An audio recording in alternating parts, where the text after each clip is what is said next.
À la suite de la crise économique de 2008, de nombreux systèmes d'économie alternative se sont développés, comme les marchés de troc ou les dépôts-ventes.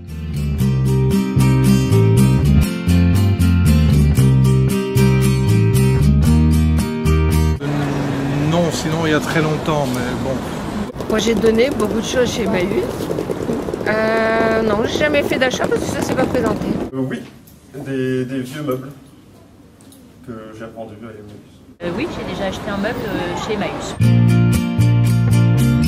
Ça peut être parce que j'ai des choses en double, que j'en ai hérité, que j'en ai trop. Alors économique, et parce que j'étais sûre de trouver ce genre de buffet à cet endroit-là. On peut dire à la fois social et aussi pour se débarrasser d'affaires. Dans le cas d'Emmaüs, par exemple, le fait de donner des vêtements qu'on porte plus ou des meubles un peu usés qu'on n'utilise plus mais qui pourraient servir à d'autres personnes, au final, ça rend service indirectement peut-être aux personnes qui peuvent en avoir besoin.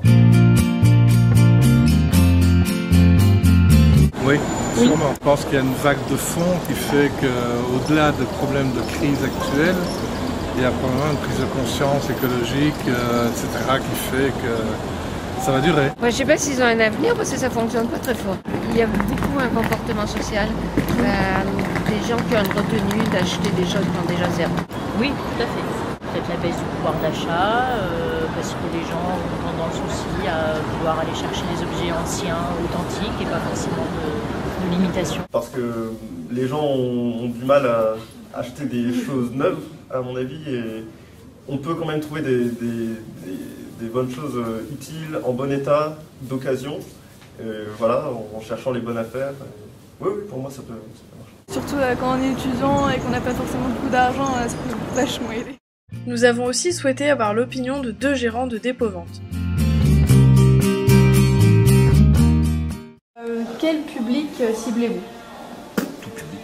Forcément, il y a une dimension sociale. Quand j'ai ouvert ça, j'étais président du service social. Il faut comprendre qu'ici, il y a une dimension écolo, que dans le déposant ne gagne pas grand-chose, moi non plus, parce que j'ai une maman de charge et que c'est un commerce qui n'est pas rentable. Il n'empêche que dans la plus-value du déposant, il y a vraiment cette dimension de transmission. C'est pour ça que j'ai fait ce truc-là.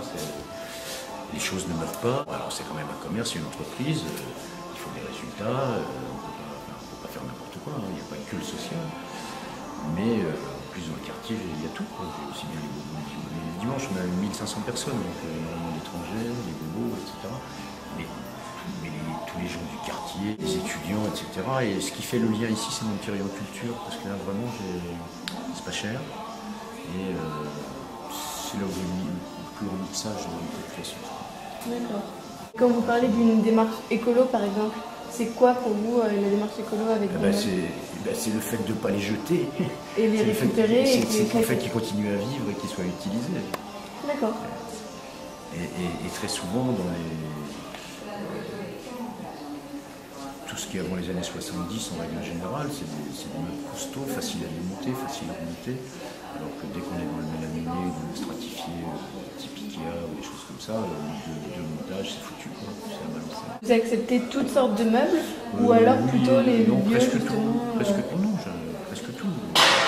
Presque tout, sauf qu'il y a des choses qui se vendent pas bien du tout. Si c'est un living 3 corps, j'y arrive pas, quoi. Puis ça, si je veux faire organiser un transport coûte plus cher parce que ça va. Il y a des choses que les lustres, c'est difficile, je me rappelle que France, des choses comme ça. Puis il y a des effets de mode. En ce moment, c'est plus le métal, le design, tout ce qui est industriel. Le vintage aussi. Ouais, un peu quoi, mais. Alors si, je commence à revendre un peu de 1930 et même du Henri II parce que ça se customise. C'est d'ailleurs assez joli une fois customisé. Là en ce moment je vends pas mal de vinyle par exemple. En 1901, donc on ne fait pas de bénéfices. Nous avons un magasin, c'est-à-dire que nous recevons des dons de toute nature, je vous ai dit, et c'est un magasin comme un magasin lambda, comme si vous iriez faire vos courses à, je sais pas, Conforama, Ikea, enfin boulanger, tout ce qu'on veut, parce que nous on vend quasiment de tout, on vend du jouet, on vend du meuble, on vend du bibelot, on vend de l'hi-fi, on vend des lits, de l'outillage, on vend des habits, on vend des disques, des DVD, enfin tout ce qu'on peut récupérer, on le vend dans un magasin.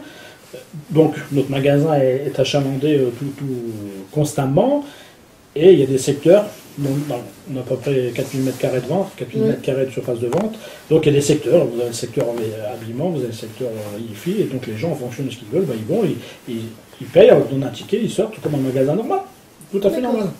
Naturellement, c'est de la seconde main. Il y a aussi du neuf, mais c'est beaucoup de la seconde main, quoi. On est quand même quelque part, je pense, partisans de la décroissance. Je dirais, bon, moi c'est peut-être une opinion personnelle, mais on est comme dans le fait qu'on trouve un peu inadmissible qu'un objet qui a encore une certaine utilité soit détruit, voire enfui. C'est ce qui se passe actuellement avec tous les meubles, c'est que quasiment la moitié des meubles qui sont jetés sont enfouis, ce qui est de nos jours intolérable, parce que il faut penser à la planète, il faut penser aux enfants qui vont arriver, et donc on est comme dans une activité qui permet un recyclage, enfin une revalorisation du meuble, et donc, mais pour ça il faut aussi qu'on ait des clients. Donc il faut aussi qu'on...